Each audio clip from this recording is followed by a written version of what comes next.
Hello ma'am. नमस्ते hi ma'am. Pratyush, नमस्ते। मैं ऑडिबल हूँ आपको? Yes ma'am, yes ma'am, you are audible. Okay. तो प्रत्युष, आप हिंदी इंग्लिश दोनों में कंफर्टेबल है ना? यस मैम, सुनाई नहीं दिया थोड़ा। मैं पूछ रहा, आप हिंदी इंग्लिश दोनों में कंफर्टेबल है ना? Yes ma'am, I am comfortable in both Hindi and okay English. Okay. Okay, perfect perfect. So shall we start? Yes ma'am. All right, all right. So Pratyush, I welcome you to the Geokhan Academy platform, and many congratulations for such an achievement. Thank you ma'am. So how do you feel about it? बहुत खुशी लग रही है कि नहीं, मैंने ये चीज अचीव किया। अ, मेरा मेरी माँ हमेशा बोलती थी ये चीज मुझे कि नहीं देखो, तुम्हारे दोस्त भी कोई इंस्टीट्यूट में पढ़ रहे हैं, लाइक नीट उन्होंने क्रैक किया, कुछ तो आईआईटी में पढ़ रहे हैं। नो, दैट वाज लाइक मैं भी दिल्ली यूनिवर्सिटी में पढ़ता था, वो भी एक रेपुटेड यूनिवर्सिटी थी, बट सबको लगता है कि नहीं, उनमें जाना एक प्राइड मतलब होता है कि आईआईटी का अपना एक पहचान होता है। Hmm. तो मैं वो अचीव कर पाया, वो मेरे लिए बहुत खुशी की बात है। और एक चीज मुझे सबसे सही लगी कि मेरे टीचर बहुत खुश हैं। मैं जिनको सबसे ज्यादा वैल्यू करता हूँ अपनी लाइफ में, मेरे टीचर्स, वो बहुत खुश थे। और मुझे ये पर्टिकुलर लाइन मेरे एचओडी सर की याद आ रही है, यू हैव, ऑन मेरे टीचर्स की, you have earn fame for the whole department of geology. Definitely. तो Hmm. दैट दैट मतलब मुझे लगा कि नहीं, मैंने जो किया हो गया, मतलब जितना मेरे अंदर था वो हो गया। तो मैं बहुत जब खुश। आपने एग्जाम दिया अपना आईआईटी जैम का, तब आपको क्या एक्सपेक्टेड था कि मेरी रैंक ऑल इंडिया रैंक 6 आएगी? नहीं मैम, मेरा जब मैंने अपना आंसर सीट जब चेक किया था जैम के वेबसाइट से, तब मेरा 71.33 आ रहा था। मैंने फैजल सर से भी बात की, सर इतने में बॉम्बे हो जाएगा क्या, मुझे इतना भी अंदाजा तक नहीं हो सकता। सर ने बोला हाँ जरूर हो जाएगा। But I have never thought कि नहीं मेरा 6 रैंक आएगा। मैंने सोचा था कि नहीं, अगर मेरा 70 है तो हो सकता है कि मेरा 30 बच्चे तो मेरे ऊपर ही होंगे। मतलब अगर एक नंबर पे भी डिफरेंस आए, तो मेरी एक दोस्त भी थी, वो उन्होंने वही बोला। तो मैंने कभी ये नहीं सोचा था, बट एट द सडन मतलब मैंने जब, मुझे पता नहीं था कि रिजल्ट 21 को आएगा। 21 को बस ऐसे ही दोस्तों ने बोला, तो मैं चेक करते करते 6 आ गया। दैट्स मतलब complete surprise for me that I am in the rank 6। मैंने कभी एक्सपेक्ट नहीं किया था ये चीज। कोई बात नहीं, आपने खुद को अंडर एस्टिमेट कर लिया। Any how, rank 6 is a very very big achievement, और उसके लिए वापस कंग्रेचुलेशन आपको। Really ma'am. और प्रत्युष, आप कहाँ से हैं? मैं उड़ीसा से हूँ मैम। और आप कौन से कॉलेज से ग्रेजुएशन कर रहे हैं? मैं हंसराज कॉलेज दिल्ली यूनिवर्सिटी से ग्रेजुएशन कर रहा हूँ। Okay, great great. तो प्रत्युष, आपको जियो खान के बारे में कैसे पता पड़ा, कब पता पड़ा? हाँ, तो ये मैम बहुत अच्छी स्टोरी है। तो जियो खान के बारे में मुझे कुछ पता नहीं था पहले। पहले हम्म। हमारे जो सीनियर थे, रियाली दी और सारिका दी, वो अभी पिछले साल के ही उन्होंने बॉम्बे में हुए हैं। तो उन दोनों ने हमें सजेस्ट किया, मतलब मैं रियाली दीदी से मिला था, पीएसआई हमारा एक पैलेंटोलॉजिकल सोसाइटी है, उसमें क्विज इवेंट में मिला था। तो उनके आंसर देने के स्टाइल से मुझे पता चला कि नहीं, ये बहुत अच्छे से पढ़ाई कर रही हैं। तो मुझे भी था कि नहीं, जैम तो करना है। तो मैंने सुना कि जैम की प्रिपरेशन कर रही हैं, तो उनसे पूछा कैसे कर रही हैं आप। तो उन्होंने बोला कि नहीं, जियो खान एक है, वो आपको एक सही डायरेक्शन प्रोवाइड कर सकता है इस मामले में। क्योंकि पढ़ना इज लाइक कि जियोलॉजी एक सागर की तरह है, कितना पढ़ोगे। बट वो होता है ना बिल्कुल। कि एक एग्जाम के लिए कैसे पढ़ना है, उस कितना चाहिए तुम्हें, कितना डायरेक्शन चाहिए, कितना तुम्हें पढ़ना है, कितना नहीं पढ़ना है, वो एक चीज तुम्हें वहां अच्छे से मिल जाएगी। तो मैंने ये दिमाग में रख लिया था कि नहीं, जियो खान से तो पढ़ना है। तो फिर मैंने दिए अपने इसी जस्ट फरवरी के मंथ के आसपास, तो मैंने इसलिए जियो खान ज्वाइन कर लिया, इसी मतलब उन्हीं के वजह से ही ज्वाइन किया मैं। और फिर I really got that benefit from जियो Khan sir, because it was really, मतलब मुझे बहुत अच्छा लगा पढ़ के। And I am really grateful to all the teachers for their. That means a lot, means a lot. Thank you so much, Pratyush. तो आपने आईआईटी जैम के लिए प्रिपरेशन कब स्टार्ट करी? आपकी क्या अप्रोच रही एग्जाम की तरफ? मेरी अप्रोच एग्जाम की तरफ ये रही कि मैं कुछ पढ़ूंगा और उसके उसको समझने की कोशिश करूंगा, यही सिंपल सी है। मतलब अगर सर कुछ बोले, और मैं हमेशा इस चीज को मेरे शुरू से प्रेफरेंस देता आया हूँ कि क्लास स्टडीज को मैं बहुत ज्यादा मानता हूँ। मतलब किसी क्लास में बैठे हैं, उसमें बहुत अटेंटिवली मैं सुनता हूँ। ये मेरे डिपार्टमेंट में भी जब मैं जियोलॉजी की क्लास करता हूँ उसमें भी, और आज जियो खान सर पे भी कोई पढ़ा रहे हैं तो उसमें भी मैं उसके नोट्स बनाता था, जो सर पढ़ा रहे हैं रनिंग नोट्स, ना कि मतलब हाँ मैंने नोट्स यूज किए हैं पैलियो में दूसरों के, बट मैंने अपने नोट्स ही बनाए थे। तो मुझे उसका फायदा बहुत अच्छा मिला, क्योंकि आप जब खुद नोट्स बनाते हैं ना, तब आपके दिमाग में एक इम्प्रिंट रह जाता है उसी चीज का, जो आपको हेल्प करती है। और मैंने उसी नोट्स को बार बार रिवाइज किया है। मैंने बुक्स पहले, और मुझे हेल्प किया ये बात कि मेरी जो अप्रोच थी एग्जाम के पहले, जैसे मैं हमारे डिपार्टमेंट में तो जियोलॉजी क्लास लगती थी, तो हमें मैम जैसे पढ़ाती थी मैं उसी हिसाब से बुक से भी पढ़ता था, तो मेरे को पेट्रोलॉजी में ज्यादा बुक्स मतलब और एक बार करना जरूरत नहीं पड़ा। और स्ट्रक्चरल में तो सर के नोट्स ही इतने काफी थे। और एक बुक मैंने फॉलो की थी जैम ब्रेकर सीरीज, वो हमारे सीनियर्स ने बताई थी, और एक बुक थी श्रेष्ठा नाम है उनका। तो वो दो बुक मैंने फॉलो की थी। तो उन दोनों बुक्स फॉलो करने के साथ मैंने क्लास स्टडीज को बहुत महत्व दिया है अपने लाइफ में, और इसी यही है कि मैंने ऐसे ही अप्रोच किया। और मैं जब भी पढ़ता था, ऐसा नहीं कि मेरी भी तबीयत बहुत खराब रही पिछले सेम, जब 6 महीने बहुत तबीयत खराब रही मेरी, तो वो मैं फिर भी जब भी पढ़ता था वैसे ही मेरा अप्रोच वही था कि मैं क्लास स्टडीज को सबसे ज्यादा महत्व देता था, वही नोट्स बनाता था। और मैंने वो जो जैम ब्रेकर सीरीज उसमें उसको बहुत अच्छे से पढ़ा, क्योंकि उसमें एक चीज है जो आपको बहुत हेल्प करती है। एक ऑप्शन आप क्वेश्चन देखते हो, क्वेश्चन में 4 ऑप्शन होते हैं, 4 ऑप्शन में से एक सही है, वो क्यों सही है वो उसका डिस्क्रिप्शन रहता है, और 4 ऑप्शन में से जो 3 सही नहीं है वो क्यों सही नहीं है उसका भी है, और वो किस लिए सही होता है बिल्कुल। वो भी होता है। तो हम्म। इससे आपके दिमाग खुल जाती है कि नहीं, ये चीज इतने के लिए है, ये चीज इतने के लिए है। तो वो एग्जाम में बहुत हेल्प किया मुझे। तो आपने सिर्फ ये दो बुक्स रेफर करी थी या और कोई भी बुक्स रेफर करी थी? नहीं, बुक्स देखिए ये दो तो थी एग्जाम के लिए बस, ये दो हम्म। बुक्स थी। और हम्म। जो इन दोनों में मैंने पढ़ाई भी की थी। और बुक्स हम्म। देखे तो ऐसे तो अगर स्टैंडर्ड बुक्स फॉलो करना हो तो स्टैंडर्ड बुक्स तो मैंने ली थी, जैसे पेट्रोलॉजी के लिए मैंने वो जो व्हाइट की बुक है वहां पे, क्या उसका नाम मैं भूल रहा हूँ, विंटर, सॉरी, विंटर की बुक ओके। मैंने फॉलो की हम्म। थी। स्ट्रक्चरल हम्म। जियोलॉजी में तो सर की नोट्स मैंने तो नियरली ज्यादा ही फॉलो की थी, क्योंकि सर जैसे पढ़ाते थे मेरे को कॉन्सेप्ट वाइज उतना सही लगा, और मैंने बस क्वेश्चन हम्म। प्रैक्टिस की और उसने मुझे रिजल्ट दे दिया जितना मुझे चाहिए था। तो और मैंने स्ट्रक्चरल के लिए बुक्स तो निकाली थी, बट उसको मैंने फॉलो उतना नहीं किया। बट पेट्रोलॉजी के लिए मैंने बुक्स फॉलो की थी, मिनरोलॉजी के लिए मैंने सर के नोट्स फॉलो किए थे, और मुझे उतना सफिशिएंट लगा था। और मैंने मिनरोलॉजी पहले और थोड़ा थोड़ा जो मैंने देखा था, जैसे सर ने बोला था परकिंसन, क्या उसका नाम याद नहीं आ रहा, वो कुछ बुक्स है, जैसे डाना तो मैंने पढ़ी थी, हम्म। और एक जो मैंने एक बुक सर ने रेफर किया था उसको भी थोड़ा सा मैंने देखा था। बट पेट्रोलॉजी के लिए मैंने वो विंटर वाला सबसे सही फॉलो किया था। और एक बुक मेरे पास थे मेरे पापा के टाइम की, के एम विश्वास के नाम के बुक है, तो वो बुक मुझे बहुत अच्छा लगा, क्योंकि इग्नियस का जो लैंड फॉर्म्स थे उसमें बहुत अच्छे कवर था, और विंड जो और डिफरेंट डिफरेंट जो लैंड फॉर्म्स जियोमॉर्फोलॉजी के होते हैं वो तो मैम के नोट्स में भी थे। और मेरे को ये भी हेल्प किया, क्योंकि मेरे बहुत सारे टॉपिक्स मेरे फिफ्थ से में ही कवर हो गए थे, जैसे तीन चार हम्म। टॉपिक तो मेरे फिफ्थ से में ही कवर हो गए। तो उसका बेनिफिट भी मुझे मिला, क्योंकि मुझे सेमेस्टर के लिए भी पढ़ना था और सर के जो जैम के लिए भी पढ़ना था, तो दोनों उसमें कवर हो गए। और बुक्स उसमें जियोमॉर्फोलॉजी के लिए जो स्टैंडर्ड बुक सर ने रेफर की थी वो वही पढ़ा, और यही ऐसे ही। और अगर प्रैक्टिस के लिए मैंने यही दो बुक रेफर की थी, क्योंकि उसमें मॉडल क्वेश्चन 6 थे, और 6 मॉडल क्वेश्चंस थे, और सारे प्रीवियस ईयर क्वेश्चंस भी थे, जिसने मुझे बहुत हेल्प किया। और हाँ, एक चीज है, बांगर की मैंने स्ट्रेटिग्राफी वाली पार्ट पढ़ी थी, और मुझे इस बार के क्वेश्चन में उसने बहुत मतलब बहुत ट्रिमेंडसली हेल्प किया है बैंगर की क्वेश्चन। क्योंकि स्ट्रेटिग्राफी हम ना बहुत ज्यादा पढ़ लेते हैं, उसमें लास्ट होता क्या है कि हमें पता नहीं चलता, कोई एक आ जाता है, क्योंकि स्ट्रेटिग्राफी बहुत भास्ट सब्जेक्ट होता है। बट बांगर में पढ़ने के बाद मुझे रियलाइज हुआ कि नहीं, उसमें कॉम्पैक्ट भी दिया है और जितना चाहिए उतना दिया है, और सर के क्लासेस भी किए थे, तो सब मिला जुला के मेरा हो गया। तो आपने बुक्स और पढ़ी और नोट साइमल्टेनियसली बनाया आपने खुद के उसी टाइम पे? मैं बुक्स पढ़ता हूँ, बट नोट्स जो बनाता हूँ ना क्लास में, सर जो बोलते हैं वो नोट्स में बनाता हूँ, क्योंकि मुझे अच्छा। वो ज्यादा इफेक्टिव लगता है। बुक्स हम्म। मैं ये समझता हूँ कि मैंने जो पहले बोला, क्लास में जो भी बता रहे हैं ना वो मेरे लिए हम्म। बहुत इंपॉर्टेंट होता है। क्योंकि सर हमेशा यही बोलते हैं, मैं यहाँ पे तुम्हें छान के दे रहा हूँ, यहाँ पे मतलब हम्म। जितना है उनमें से जितना चाहिए उतना पूरा दे रहा हूँ, तो वो जितना भी दे रहे हैं वो सब इंपॉर्टेंट है, कोई भी छूटना नहीं चाहिए।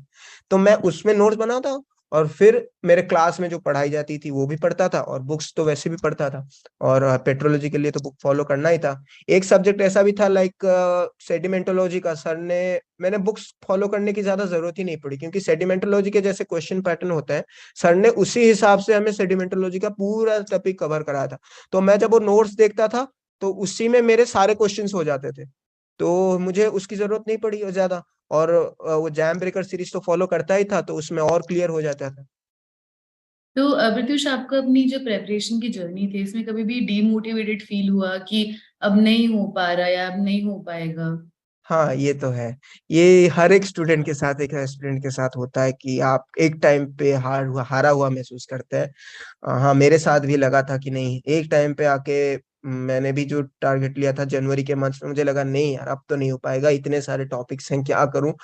मुझे सब कुछ रिवीजन करना है, मेरे पास टाइम भी कम था, पूरा एग्जैक्ट टाइमिंग था, और उसी हिसाब से मुझे प्रिपरेशन भी करनी थी। तो हाँ ये लगा, और मेरे भी, और मुझे ये कभी मुझे ये भी लगा, क्योंकि मेरे वो 5-6 महीने बहुत गंदे बीते थे पूरे, सच में मेरी तबीयत इतनी खराब रही उन 5-6 महीनों में, ना मैं अपने क्लासेस सही से अटेंड किया हूँ। मतलब फिर भी मैंने जब भी जो भी कुछ क्लासेस अटेंड किए, फिर जो भी एक होता है फ्लो बिगड़ जाता है, फिर उसको सही करना पड़ता है। ऐसे ही होके जितने डिस्ट्रैक्शंस वगैरह वो सब एक मिला जुला के मुझे एक बहुत डिप्रेस लगा था कुछ टाइम। बट मैंने सोचा कि अभी डिप्रेस बैठने से कुछ होगा नहीं, तो फिर मैंने अपना माइंड चेंज किया, फिर बुक उठाया और पढ़ने लगा। मुझे जो तो अब ऐसी नहीं। क्या चीज थी जिसने आपको बहुत मोटिवेट किया और आप उसकी वजह से बहुत कंसंट्रेट कर पाए अपने एग्जाम पे? मैंने 2-4 डायलॉग पढ़े थे उन्हीं मेरिनल बुक में, मुझे बहुत इंस्पायरिंग लगे। तो हम्म। मैंने अपने आप को मोटिवेट करना सही लगा कि नहीं यार, ऐसे बैठने में 2-3 दिन बैठने में, कोई दोस्त चली गई तो चली जाने तो क्या जाता है, अभी मुझे तो अपने हम्म। फोकस करना है, क्योंकि मेरे ऊपर एक्सपेक्टेशंस हैं। वो सबसे हम्म। बड़ी चीज होती है किसी की जिंदगी में, कि मेरे ऊपर बहुत ज्यादा बिल्कुल। मेरे टीचर मेरे पे एक्सपेक्ट कर रहे हैं, मेरे से जितने हम्म। फ्रेंड्स हैं उनकी भी मेरे से एक्सपेक्टेशन है, मेरे पेरेंट्स की मुझसे एक्सपेक्टेशन है, क्या वो किसी उन छोटे चीजों से बढ़कर है क्या। तो फिर मैंने उन चीजों को मतलब निकाल दिया दिमाग से। नहीं यार, ये मेरी जिंदगी का एम है, मुझे इसको पूरा करना है, वरना मेरी फ्यूचर क्या होगी। अभी अगर बीएससी से निकल जाता और एमएससी में मुझे कोई सीट ना मिली, तो मैं क्या करूंगा। मुझे एमएससी तो करना है, तो ये मेरा गोल है, तो मुझे इसको अचीव कैसे भी करना है। तो इसको मारो गोली, अब चलो पढ़ाई करते हैं। परफेक्ट। और शायद आप मोटिवेट हुए और इसी वजह से आपने इतना सब कुछ अचीव करा है आज। हाँ, और मैं तो यही कहूंगा कि मेरे टीचर्स का जो हैंड होता है ना, ब्लेसिंग हैंड, हम्म। उस से, और भगवान का ब्लेसिंग हैंड, मैं उनमें बहुत विश्वास करता हूँ। मुझे हम्म। ये हमेशा लगता है कि आप कितना भी मेहनत कर लो, कुछ भी कर लो, जब तक आप आपके टीचर्स का हाथ आपके सर पे नहीं होगा, तब तक आप कुछ बहुत ज्यादा अचीव नहीं कर सकते। क्योंकि मैं हमेशा टीचर्स के उन ब्लेसिंग्स पे बहुत भरोसा करता हूँ, और मैं हमेशा मानता भी हूँ कि नहीं, टीचर्स का, क्योंकि उन्होंने पढ़ाया है, they are the backbone of my studies. अगर मैं हम्म। नहीं मैं आज यहाँ पे खड़ा हूँ आपसे इंटरव्यू, आप मेरी इंटरव्यू ले रही हैं, उसके पीछे सर की वो दिन वीडियो बनाना, सर की वो सारे बच्चों को पढ़ाना, उस सर जो वो सर जो उनकी तबीयत खराब थी फिर भी आए मुझे पढ़ाने के लिए, मेरे सर जो मुझे डिपार्टमेंट में हर दिन आके पढ़ाते हैं, मुझे मोटिवेट करते हैं, उन सारों की एक एक अहमियत है। Even my school teachers, my mother also, I am here because of my mother. उनकी हमेशा, वो हमेशा मोटिवेट करती रहती है। और मेरे फादर, वो मुझे मुंह में कुछ नहीं बोलेंगे, बट माँ को हमेशा बोलते रहेंगे कि उसको बोल देना आज उसके, मतलब ये मुझे मुझे इमोशनल कर देता है कि मेरे पेरेंट्स इतने सपोर्टिव रहे मेरे पूरे जर्नी में। मेरे पापा हमेशा बोलते हैं कि तुम्हारे फेलियर में भी मैं तुम्हारे साथ हूँ, तुम्हारे सक्सेस में भी मैं तुम्हारे साथ ही खड़ा रहूं। तो वो एक मोरल सपोर्ट मिलता है अपने आप को। तो इन सबकी मेरी जिंदगी में बहुत अहमियत है, और उन्हीं के वजह से मैं यहाँ हूँ, मैं तो यही मानूंगा। This is huge Pratyush. और आपके थॉट्स इतने अच्छे हैं कि नो वंडर आप ये सब कुछ और इससे भी ज्यादा बहुत कुछ डिजर्व करते हैं। मतलब आप इम्पोर्टेंस मानते हैं इतने सारे लोगों की अपनी लाइफ में, दैट इज ह्यूज। आई नहीं मीन, मैम। आप इन बहुत इंस्पिरेशनल है ये सब चीजें हाँ जो ये आप कह रहे इंस्पिरेशनल हो। होते हैं। बिल्कुल। मेरे बिल्कुल। टीचर्स, मेरे पेरेंट्स, वो सब मेरे लिए सोर्स ऑफ इंस्पिरेशन है। जो मेरे लिए तो इतना कुछ करते हैं, तो उनके लिए तो करना ही पड़ेगा। अब तो आपने अचीव कर ही लिया है। तो प्रत्युष, आपने जो मल्टीपल चॉइस क्वेश्चंस थे और जो न्यूमेरिकल्स थे उनके लिए किस तरीके से प्रिपेयर किया? न्यूमेरिकल्स के लिए मृणाल श्रेष्ठा की एक बुक बहुत सही है, मैं ये बोलूंगा। और प्रीवियस ईयर क्वेश्चंस वो सबसे इंपॉर्टेंट है न्यूमेरिकल्स के लिए, क्योंकि जैम का ना एक पैटर्न रहता है। वो हर साल जैसे एक क्वेश्चन बाइनरी डायग्राम से आएगा ही आएगा, एक क्वेश्चन ऐसा रहेगा कि बोरहोल डाटा से आएगा ही आएगा। तो कुछ हम्म क्वेश्चंस ऐसे होते हैं, और एक होता है आइसोटोपिक डाटा के ऊपर। सर ने उन हम्म सारे के ऊपर वीडियोस बनाए थे, और मैंने जब हम्म प्रीवियस ईयर क्वेश्चन को खंगाला ना, तो पता चला कि नहीं, कुछ सब्जेक्ट्स टॉपिक ऐसे होता है जो आपको हेल्प करेंगे ही करेंगे।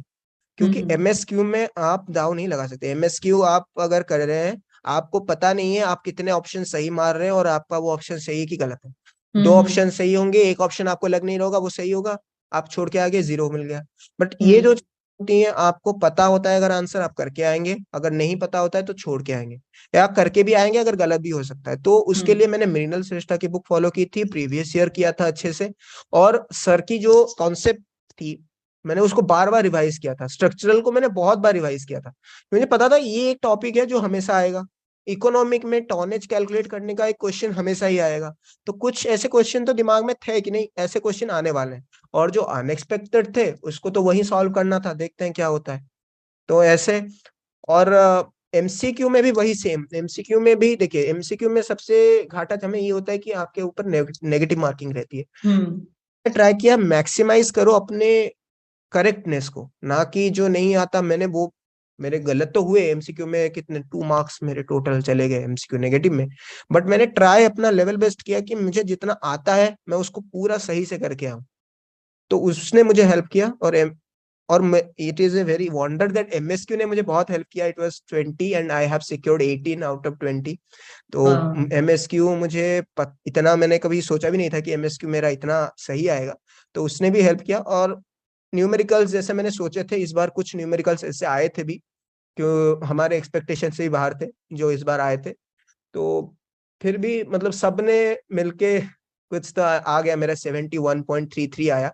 और एमसीक्यू में आई सपोज मेरा 34 to 36 आया था आई सपोज। और एमएसक्यू में 18 आया था। और इसमें मेरा आया था 30 में से 19 आया। बट ये एमएस, और मेरी गलती इसमें ये हुई कि न्यूमेरिकल्स में, कि मैंने अनएक्सपेक्टेड के लिए इतना ज्यादा प्रिपेयर नहीं किया था। मैंने कुछ टॉपिक्स थोड़े कम कवर किए थे, जैसे इंजीनियरिंग जियोलॉजी वाला पार्ट। और उसमें से जो क्वेश्चन आया वो मेरे हिसाब से बाहर था, क्योंकि मुझे पता नहीं था कि इसको कैसे किया जाए।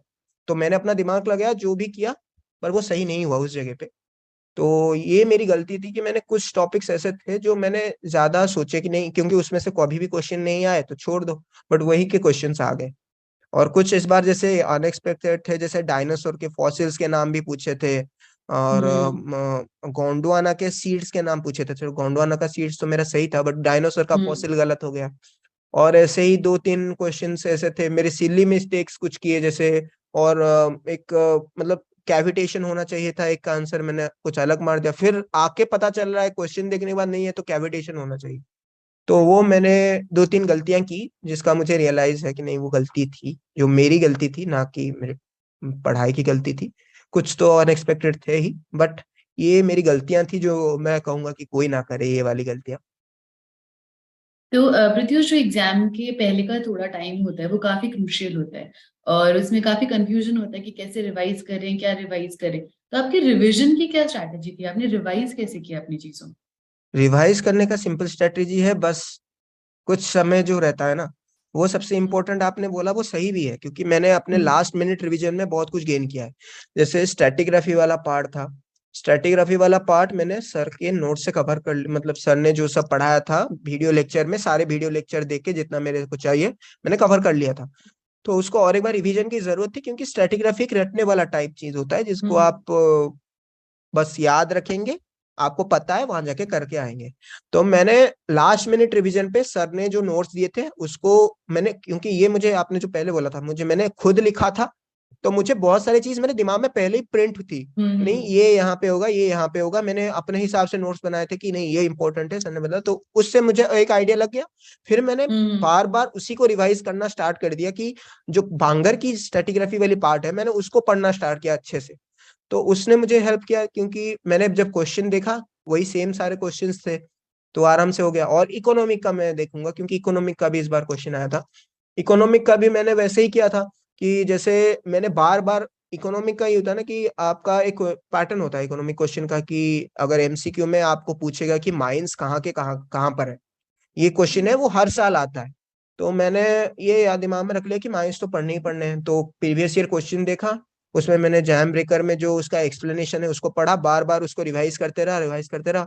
तो ये मैंने ये किया कि जो कॉन्सेप्ट्स हैं, जैसे स्ट्रक्चरल का भी मैंने बार बार जो मेरे कॉन्सेप्ट्स हैं उसको रिवाइज करता है, क्योंकि मैं ये समझता हूँ कि कॉन्सेप्ट अगर आप बार बार रिवाइज कर रहे हैं, आपको आपके दिमाग में फॉर्मूला है, कैसे एक चीज को आप कैलकुलेट करते हो, कैसे एक चीज को आप निकालते हो एक क्वेश्चन में से, तो आपको वो लास्ट मोमेंट में हेल्प करेगा। अब क्योंकि अगर आपको पता है कि यह क्वेश्चन ऐसे होगा, पर आपको फॉर्मूला ही नहीं याद आ रहा है उसी एग्जाम के बिल्कुल। टाइम में, तो आपका वो क्वेश्चन जानते हुए भी गलत हो जाएगा। हम्म। आपको किसी फॉर्मेशन का नाम बस थोड़ा याद आ रहा है, पूरा नहीं याद आ रहा है, तो आपका वो पूरा गलत हो जाएगा। तो मैंने हम्म। वही किया था, लास्ट मिनट में मैंने सिर्फ अपने कॉन्सेप्ट्स और जो इंपॉर्टेंट है उसको बार बार रिवाइज किया था। और प्रीवियस टाइम्स में तो मैंने क्लासेस अटेंड की थी उसका भी। तो लास्ट मिनट रिवीजन तो यही करना चाहिए कि बस प्रीवियस ईयर क्वेश्चंस और जो आपके मॉक टेस्ट में गलत हुए हैं उन्हीं को बस बार बार रिवाइज करो, और कॉन्सेप्ट हर दिन रिवाइज करते रहो। एक सब्जेक्ट ले लो एक जगह पे, कि मुझे आज पेट्रोलॉजी कवर करना है, पेट्रोलॉजी में इग्नियस कवर करना है, आज मुझे इग्नियस के बाद मुझे क्वेश्चन पेपर प्रैक्टिस करना है, और और क्वेश्चन पेपर प्रैक्टिस करने के बाद मुझे जितने सारे टॉपिक्स हैं उनको कवर करना है, कि ये टॉपिक्स में क्या मेरा गलत है, सर ने क्या क्या इंपॉर्टेंट बोला था कि ये क्वेश्चन आ सकते हैं, बस उसको देख देना। तो बस ऐसे ही करके मैंने लास्ट मोमेंट में प्रिपरेशन की थी मेरी।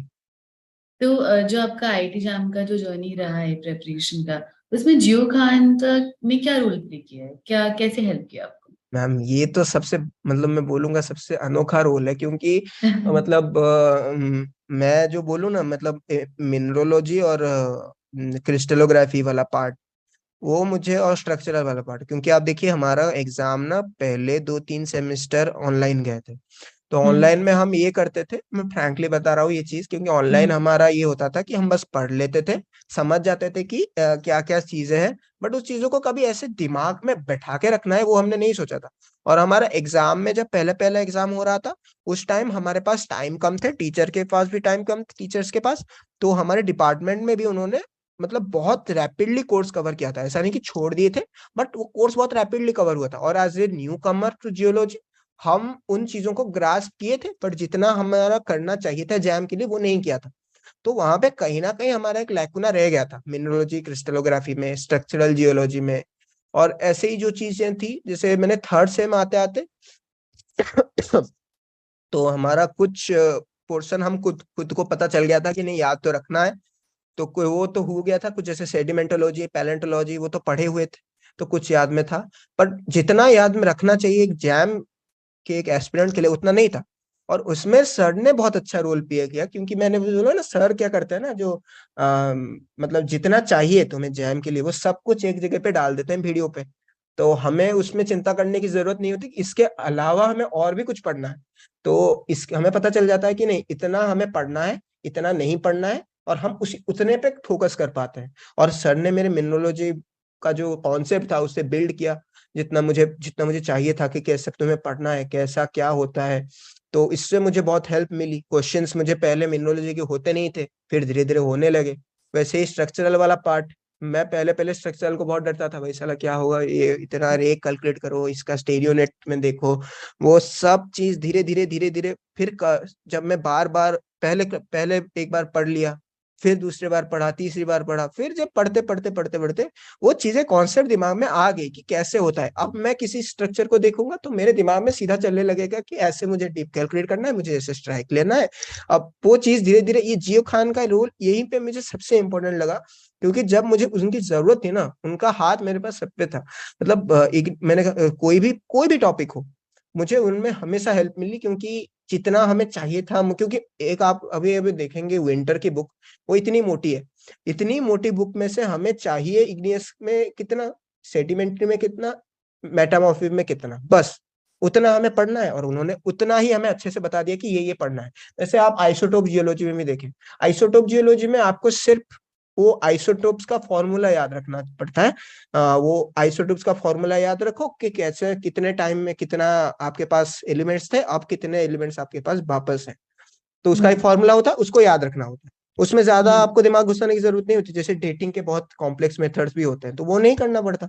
तो बस, तो हमें सर ने वहीं पे सबसे ज्यादा गाइड किया है। और सर तो मोटिवेशन तो देते रहते थे कि लाडले अच्छे से पढ़ाई कर लो। तो सर का वो क्लासिक डायलॉग है। तो वो तो मोटिवेशन हमेशा देता रहता था। फिर रत्नो सर है, महेंद्र रत्नो सर, और इकोनॉमिक के जो सर हैं, तो सबने सर के नोट्स में मैंने हमेशा ये चीजें पाई है। सर के नोट्स हो, सर के क्लासेस हो, हर जगह पे महेंद्र सर का तो बहुत मुझे फनी लगता था। सर मजाक कराते थे, उसी में पढ़ा देते थे आराम से, और हम मजे में पढ़ भी लेते थे बहुत अच्छे से। सर 2-2 घंटे का एक लेक्चर लेते थे, हम्म। फिर भी मतलब उनके मजाक, हंसी मजाक, उन सब चीजों में हम आराम से पढ़ लेते, मैं तो खुद आराम से पढ़ लेता था। और स्ट्रेटिग्राफी में तो सर ने बहुत अच्छे से पढ़ाया था, सारे टॉपिक्स कवर किए थे बहुत डीपली। और मिनोलॉजी में भी सेम है, मैंने जो जो जी टॉपिक कवर किए हैं सर के नोट से, सर के पीपीटी से, मुझे सबने हेल्प किया है। और एक टॉपिक तो ऐसा भी था, मैं आपको बोलना चाहूंगा, मेटामॉर्फिक पेट्रोलॉजी। उसको मैंने 4th सेम में पढ़ा था।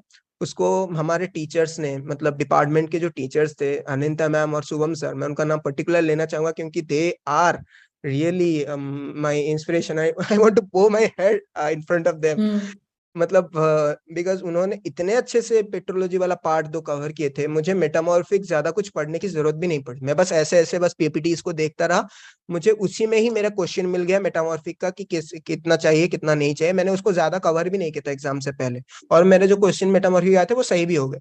मतलब उन्होंने बहुत अच्छे से कॉन्सेप्ट क्लियर किया था। तो मैं यही देखता हूँ ना, जो टीचर अपने स्टूडेंट्स का कॉन्सेप्ट क्लियर पे ज्यादा ध्यान देते हैं ना, वो स्टूडेंट्स बहुत अच्छा करते हैं। क्योंकि एक चीज का आप यही सोचिए ना, क्योंकि अगर आपका एक बिल्डिंग है, बिल्डिंग ब्लॉक का आपका जो जमीन का जो देता है नींव, नींव ही सही नहीं है तो आप कितनी बड़ी बिल्डिंग बनाए उसके ऊपर, वो गिर जाती। तो बिल्कुल। मेरे सारे मेरे टीचर्स है ना, उन्होंने उस पर बहुत ज्यादा फोकस किया। और उनका रोल मैं इसीलिए जियो खान सर के हर एक टीम को मैं, मतलब सर को मैं अपना सत सत नमन करूंगा, अपने हाथ से मैं यहाँ नमन कर रहा हूँ। Thank you, thank you, thank you so much Pratyush. बहुत अच्छा लग रहा है सुन के कि हमने किसी की जर्नी में इतना इम्पोर्टेंट रोल प्ले किया, और लिटरली ऐसा लगता है कि आपका सक्सेस हमारा सक्सेस है। नहीं मैम, तो यही इट्स अ है। It's a very big thing. Thank you, thank you. Success को अपनी सक्सेस नहीं मानता, आप सबकी सक्सेस मानता हूँ, क्योंकि आप ही के बिल्कुल वजह नहीं, से मैं आप यहाँ। नहीं, हमने बिल्कुल हेल्प आउट किया, पर जितना भी हार्डवर्क था वो आपका इक्वली था, तो इट्स योर सक्सेस हाँ, बट बेसिकली। आपका भी है, मैं कभी वो नहीं थैंक बोल। यू, थैंक यू, बिल्कुल बिल्कुल। तो प्रत्युष, अब जो स्टूडेंट्स प्रिपेयर कर रहे हैं आईआईटी जैम 2024 के लिए, तो आप उनको क्या सजेस्ट करने चाहेंगे, और क्या ऐसी गलतियां आपने करी जो वो ना करें? हाँ, इस ये जरूर मैं बोलना चाहूंगा, क्योंकि हम्म। मैं अभी उसी फेज से गुजरा हूँ, तो I can hmm. Relate to that students. पहली बात तो है कि टाइम पहले वेस्ट मत करो। क्योंकि मतलब पहले जो टाइम होता है, जैसे आपका, मैं खुद बोला हूँ मेरे सेमेस्टर के हिसाब से, आप उन्हीं से रिलेट कर दीजिएगा। 4th सेम हमारा खत्म हुआ था मई के महीने के अंदर। और आप हर स्टूडेंट जानता है कि एक सेम के 1 महीने से पहले तो हर बच्चा पढ़ाई करता है, क्योंकि सेमेस्टर का प्रेशर आ जाता है। हम्म। सेमेस्टर में ऐसा नहीं है कि एमसीक्यू आते हैं, सेमेस्टर में लॉन्ग टाइप क्वेश्चन आते हैं 15-15 मार्क के। उसको बिल्कुल। कवर करने में लग जाता है, टाइम लग जाता है, तो 1 महीने पहले तो आपको वो पढ़ना पड़ेगा। और जैम का एग्जाम खत्म होता है February 12 से। February 12 के बाद आप भी अपनी कोचिंग धीरे धीरे स्टार्ट करते, मतलब कोचिंग है या जो भी आपकी पढ़ाई है उसको तभी से स्टार्ट कर लीजिए, थोड़ा थोड़ा करके। हम्म। लेकिन लास्ट मोमेंट पे आप पे वो जो बर्डन है ना, वो ना पड़े। और क्योंकि आप अनएक्सपेक्टेड चीजों को कभी जान नहीं सकते, लाइक मैंने अपने जून के बाद ही अपना प्रिपरेशन सही ढंग से स्टार्ट किया था, बट मैंने फेब्रुवरी में ही मैंने ले लिया था जियो खान का सब्सक्रिप्शन, और मैंने धीरे धीरे अपनी पढ़ाई स्टार्ट कर ली थी। बट वो बहुत ज्यादा इंटेंसिफाई हुआ था जून के महीने में। बट उसके बाद आप अनएक्सपेक्टेड तो कुछ कर नहीं सकते, बट आप हमेशा अनएक्सपेक्टेड के लिए प्रिपेयर रहिए, क्योंकि कभी आपका तबीयत खराब हो सकता है, कभी भी आपका कुछ डिस्ट्रैक्शन आ सकता है, उन सब के लिए आप हमेशा प्रिपेयर रहिए। तबीयत खराब का आप कुछ कर नहीं सकते हैं, बट डिस्ट्रैक्शन को अपने दिमाग से दूर रखिए, 1 साल आप दूर रख लीजिए। सर भी वही बोलते हैं, अगर मैम बुरा मत मानिएगा, बट सर ये हमेशा बोलते हैं कि अगर गर्लफ्रेंड है या वो सब है, तो उसको 1 साल अगर है पहले से तो आप रख लो, बट अगर नहीं है तो अभी 1 साल मत रखो, क्योंकि ये आप उसी में लग जाते हो बहुत ज्यादा। और ये सच भी है, आप उन्हीं चीजों में ज्यादा इंडल्ज होना स्टार्ट करते हो, बात करना ये बिल्कुल। करना। हमारे यंगस्टर्स हैं तो ये सब जानते ही होंगे। तो इन सब चीजों में जब आप अपना टाइम ज्यादा से ज्यादा देना स्टार्ट करते हैं, तो आपका जैम में वो टाइम, उतना स्टडीज का टाइम घटना चला जाता है। बिल्कुल। और आप और एक चीज होती है कि आपके कंसेप्ट को बहुत अच्छे से रिवाइज करो। जैसे मेरा एक क्वेश्चन मिनोलॉजी में गलत हो गया इसी वजह से, क्योंकि मुझे उसके बारे में ज्यादा पता नहीं था। जैसे एक दिया था कि आपका जो ऑप्टिकल रोटेशन का एक फॉर्मूला होता है, उसका किसी से किसी को कन्वर्ट करने के लिए आपको क्या एक प्लस और माइनस करना पड़ता है, जिसकी वजह से वो एक से एक में कन्वर्ट हो जाता है। पर मुझे वो ज्यादा पता नहीं था, तो मेरे को गलत हो गया। वो कंसेप्ट की चीज है। तो अगर मैं अगर थोड़ा सा ज्यादा उसके ऊपर थोड़ा रिसर्च करता तो शायद मेरा भी सही हो जाता। तो मेरा हुआ नहीं। तो इसीलिए अपने कंसेप्ट किसी भी चीजों पे ना अच्छे से रिवाइज करते रहो, कि उसी कंसेप्ट पे ज्यादा स्टिक करते रहो, ताकि तुम्हारा बिल्डिंग ब्लॉक बहुत सही बने। तो ये एक सेकेंड चीज है। और पढ़ाई अच्छे से करते रहो, और अपने क्लासेस के, हाँ, अपने क्लासेस कभी मतलब ऐसा ना हो कि क्लासेस में टीचर पढ़ा रहे हैं, आप यहाँ पे गप्पे मार रहे हैं। वो चीज जिंदगी में कभी मत करना, क्योंकि क्लास अपने, मेरे टीचर्स भी हमेशा वही कहते थे और मैं भी हमेशा वही कहूंगा, अपनी पढ़ाई का 70 भाग क्लास में ही कवर हो जाता है। जो बच्चा क्लास को अच्छे से सुनता है ना, उसका 70% कवर हो जाता है उसी क्लास में, और वो आएगा 30% घर में कवर करेगा। तो उसके लिए बिल्कुल। बड़ा का हो जाता है। अगर आप क्लास को ही सही नहीं समझ रहे हैं, क्लास को ही नेग्लेक्ट कर रहे हैं, तो आप बहुत बड़े डिलेमा में फंसेंगे। आप, क्योंकि आपको 100% घर में कवर करना होता है, और क्लास का जो टाइमिंग होता है वो भी चला जाता है आपका। आपके तीन हम्म घंटे क्लास में दिए, 3-4 घंटे गए, वेस्ट हो गए। तो आपको यहीं आके सब कुछ पढ़ना पड़ेगा। हम्म। और रनिंग नोट्स बनाना आप स्टार्ट कर दीजिए। ऐसा नहीं कि नवाबों की तरह हाथ पे हाथ लगा के बैठे हैं, कुछ नहीं कर रहे हैं, सर बोल रहे हैं रामायण की तरह सुन रहे हैं। वो सबसे गलत चीज होती है आपकी लाइफ में, कि आप सर कुछ बोल रहे हैं उसी टाइम उसी को रनिंग नोट्स बनाना स्टार्ट कर लीजिए, कि नहीं मुझे ये इंपॉर्टेंट बोले, ये मुझे करना है। ये आपको तब पता चलेगा जब आप किसी उसको दूसरी बार रिवीजन करने के लिए खोलेंगे। तो क्योंकि आपको आपके दिमाग में ना हर एक चीज हमारे दिमाग के मेमोरी सेल में स्टोर होती है, कहीं ना कहीं स्टोर होती बिल्कुल। है। आप जब खुद नोट्स बनाए हैं, तो आपके दिमाग में वो इम्प्रिंट रहा होगा कहीं ना कहीं, कि मुझे क्या क्या सर ने बोला था। जब आप उसको पढ़ना स्टार्ट करेंगे वैसे ही जैसे आपने लिखा था उसी टाइम, तो अपने दिमाग में वो वीडियो प्ले होना स्टार्ट होगा कि सर कहाँ कहाँ क्या बोले थे। तो आप उसी हिसाब से एक बार पढ़ लेंगे, तो बुक में वही सब चीजें आप नोट कर लेंगे। अगर आपने नोट्स ही नहीं बनाए, तो आपने अभी सुन लिया, 2 दिन बाद आपको याद भी नहीं रहेगा कि सर ने क्या बोला था। तो आप फिर से बुक निकालेंगे, शुरू से फिर से पढ़ना स्टार्ट करेंगे, या दोबारा लेक्चर देखेंगे। इसीलिए रनिंग नोट्स बनाना सबसे इंपॉर्टेंट है, ना कि किसी और के नोट्स फॉलो करने से। किसी और ने जो नोट्स लिखा वो उसके दिमाग की थॉट प्रोसेस से इंस्पायर्ड। बिल्कुल। तुम्हारे दिमाग की थॉट प्रोसेस अलग हो सकती है ना। तो यही सब चीजें मैं कहूंगा, अपने स्ट्रेटेजी बना के अभी से पढ़ना स्टार्ट कीजिए। टाइम वेस्ट मत कीजिए, डिस्ट्रैक्शन को अपने दिमाग से दूर ही रखिए, क्योंकि मैंने डिस्ट्रैक्शन का परिणाम भुगता है। डिस्ट्रैक्शन का क्या परिणाम होता है मैंने उसको बहुत अच्छे से भुगता है। तो डिस्ट्रैक्शन को अपने दिमाग से अभी दूर रख लीजिए। अभी 1 साल है, 1 साल आपकी जिंदगी के सबसे गोल्डन अपॉर्चुनिटी है। आप किसी आईआईटी में जाके अपना स्थान सिक्योर कर पाएंगे। बिल्कुल। आईआईटी का जो ब्रांड है ना, वो अलग ही तरीके का फील देता है। तो यही पढ़िए, और क्लास हर दिन कीजिए, रनिंग नोट्स बनाइए, कंसेप्ट रिवाइज कीजिए, और लास्ट मोमेंट में अच्छे से प्रिपेयर कीजिए अपने आप को। और जैम निकल जाएगा, ऐसा नहीं है। आप बस जैम के लिए पढ़ाई अच्छे से करते रहिए, जैम निकल जाएगा, ऐसा नहीं है। Pratyush, let me tell you that you're an inspiration to a lot of people, and we are very, very proud of you. Thank you ma'am. मुझे भी बहुत खुशी हुई कि मैं, मेरी अगर जर्नी किसी को इंस्पायर कर सकती है, कोई आईआईटी में क्रैक कर रहा है, देन वो मेरे लिए बहुत बड़ी अपॉर्चुनिटी है। और मेरे टीचर्स मुझे बोल रहे हैं कि मैं किसी के लिए इंस्पिरेशन हूँ, तो वो मेरे लिए दुगनी खुशी की बात है, और मैं बहुत खुश हूँ उसके लिए। Thank you ma'am. Thank you so much, Pratyush, for making JioKan a part of your journey. और यस मैम। कभी भी फ्यूचर में आपको कभी भी हेल्प चाहिए तो we are always always here for you and I wish you all the very best for all your future endeavours. Thank you ma'am. मैं हमेशा थैंक यूँ यू. रहूंगा अपने लाइफ के एक पार्ट के रूप में। और सारे Thank you sir, for being here with me today and thank you for your valuable time. I appreciate this a lot. Thank you ma'am, really I also. Thank you. Thank you. Bye ma'am. Okay. Bye.